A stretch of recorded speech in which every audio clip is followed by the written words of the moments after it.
I'm Larry Van Leeshot with the Minnesota Department of Agriculture, and I administer the FieldWatch programs in our state. These programs provide crop producers and beekeepers a way to share information about the locations of their pesticide-sensitive crop sites and beehives with pesticide applicators.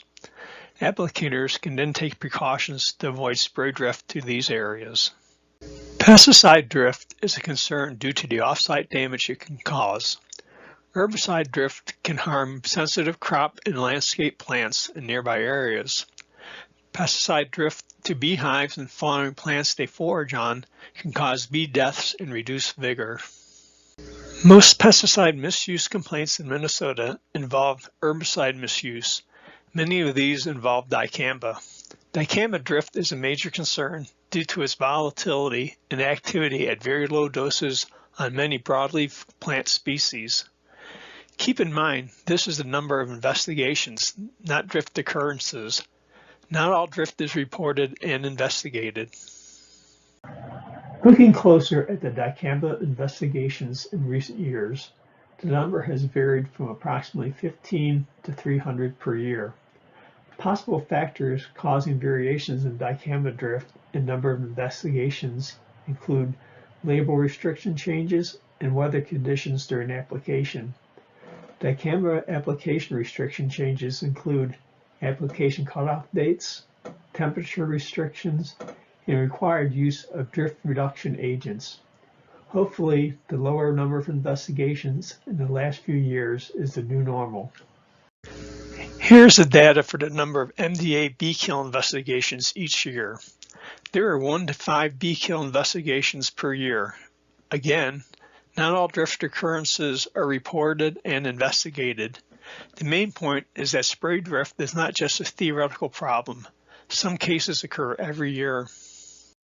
To help reduce the risk of pesticide drift damage on sensitive crops, the FieldWatch program uses a map to show the locations of pesticide-sensitive sites in an area. Pins in the map mark locations of pesticide-sensitive crops and beehives, which were submitted by growers and beekeepers. It is Google Map based. You can maneuver around the map by clicking and dragging and zooming, or you can enter an address or latitude and longitude into the search box and be taken to that location. Before getting deeper into the map, I'll provide additional information about the program. FieldWatch is a nonprofit company that operates 3 programs which use the same map system. Crop growers and beekeepers utilize DriftWatch and FieldCheck to mark the locations of their sensitive sites on the FieldWatch map. Applicators can then use the FieldCheck program to view this information in their area of operation, locate sensitive sites prior to application, and obtain producer contact information if needed. In this way, FieldWatch simplifies communication of crop information. As you zoom to an area of interest, field borders become visible. Abbreviations in the pin indicate the crop in that field. Beehives are shown as a half-acre circle. Here's a list of the original specialty crops in FieldWatch. It includes beehives, fruits, vegetables, nursery crops, organic production, and others. Selecting a pin brings up additional information about that site. I'll provide more details about this in a couple minutes. In addition to specialty crops, there is also concern about damage due to herbicide drift between field crops. Here's a common cropping situation that could raise concerns about potential herbicide drift injury. Not too many years ago, herbicide drift concerns could be predicted based on the crops and available herbicides. If you were standing in the soybean field and saw the corn, you can make a list in your head of potential herbicides that could drift and cause injury.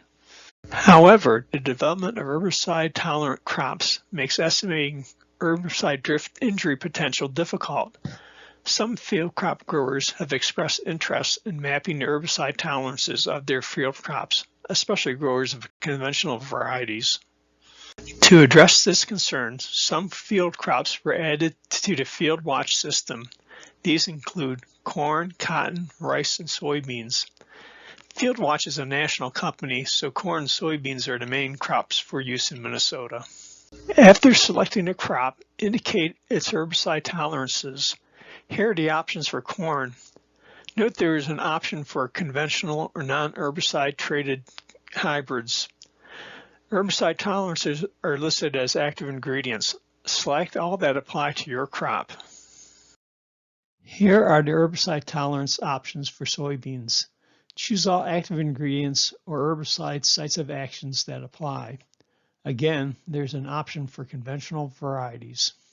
If you're familiar with crop herbicide trait names rather than active ingredients, the University of Minnesota Extension has a thorough review of herbicide-tolerant traits for Minnesota crops on their website.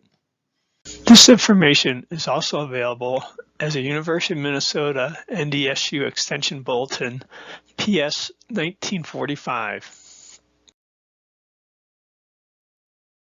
In addition to crop type, its growing conditions are also indicated.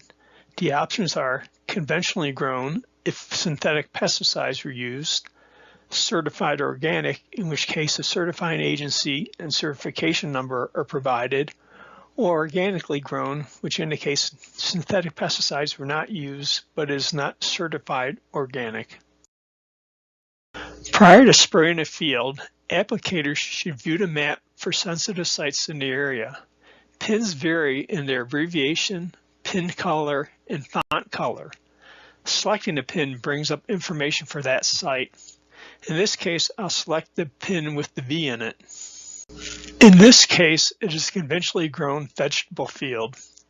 There's an expiration date for this site.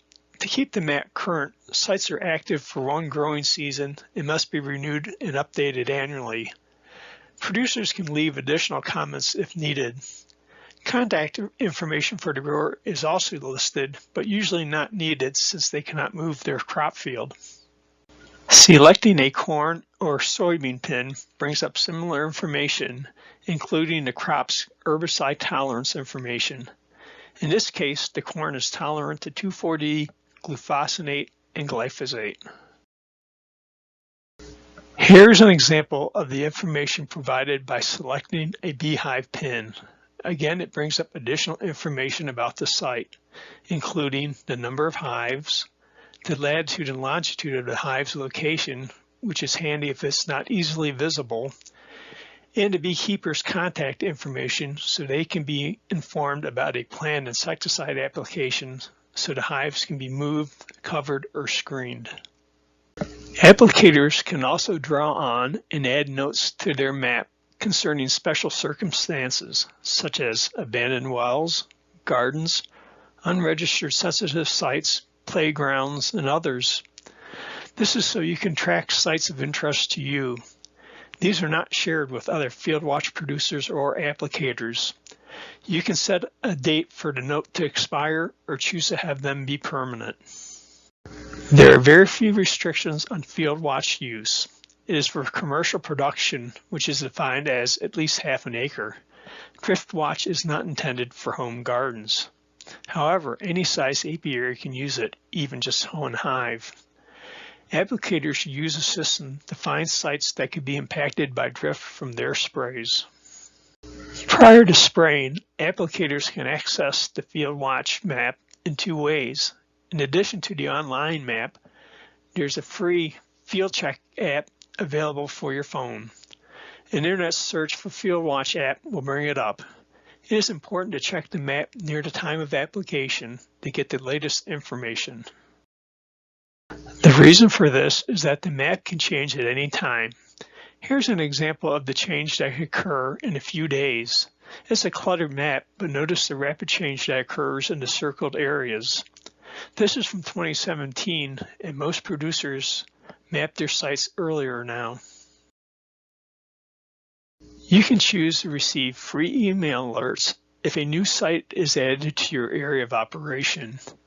You can get the alerts for the entire state, for select counties, or draw a custom area on the map. Here is a sample email notification of new sites added in an applicator's area. In this case, beehives and a grape vineyard were added. Select the View on Map link to zoom to the site on the map. Choosing alerts can result in a large number of emails. Although you can get alerts, it's a good practice to check the map near the time of application. The free FieldCheck app makes it easy to check the FieldWatch map for sensitive sites from your phone prior to making applications. Some pesticides require the use of FieldWatch prior to making an application. For example, the top box from the XtendiMax label states, before making an application, consult a sensitive crop registry such as FieldWatch or state/federal registry. Check product labels for instructions on bee and pollinator protection. Bee exposure warnings are found on a number of insecticide labels from various modes of action. For example, this product is highly toxic to bees exposed to direct treatment or residues on blooming crops or weeds.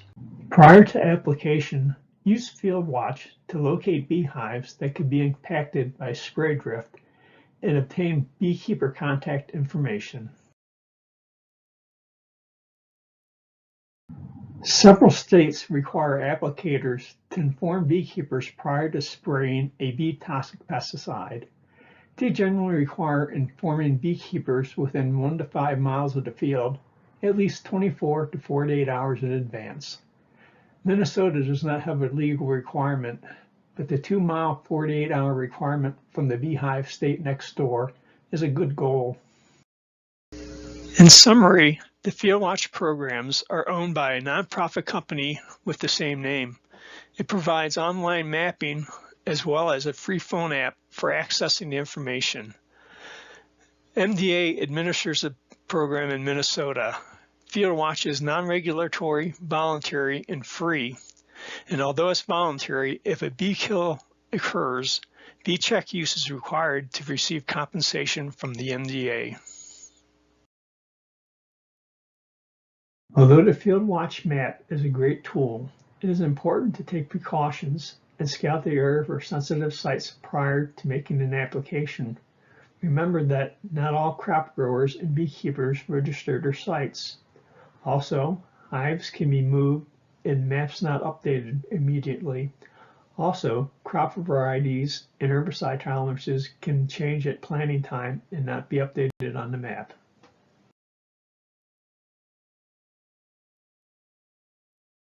Therefore, maintain required setbacks, follow label application requirements, and use proper application practices to reduce drift.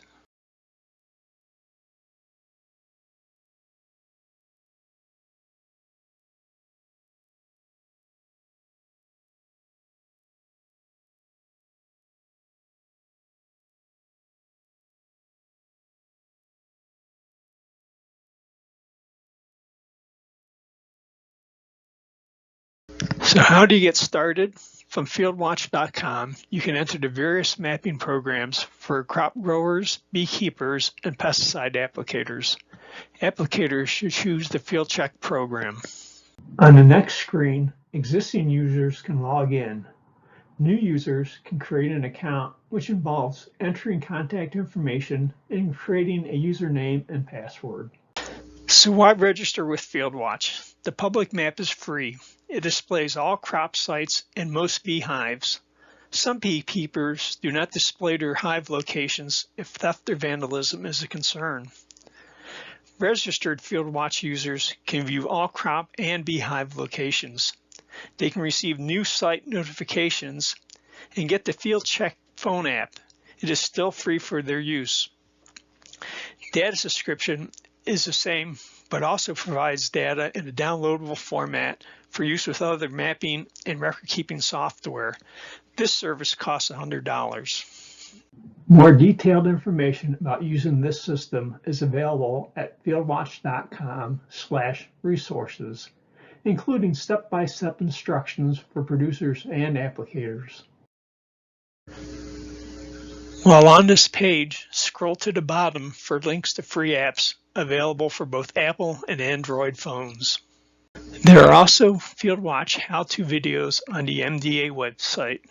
Just type FieldWatch or any of its mapping programs into the search box. There are also videos available on YouTube. In addition to this online technology, always scout the area for sensitive sites before spraying. Also watch for sites marked with good old-fashioned signs.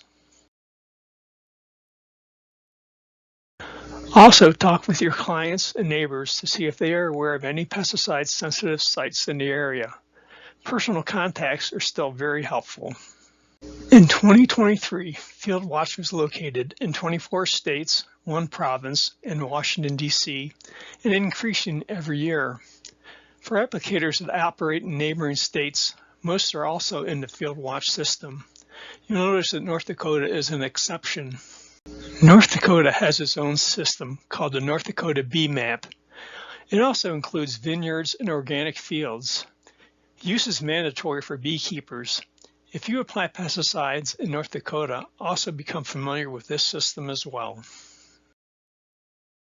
With that, I'd like to say thank you, and if you have any questions, feel free to contact me for more information or assistance.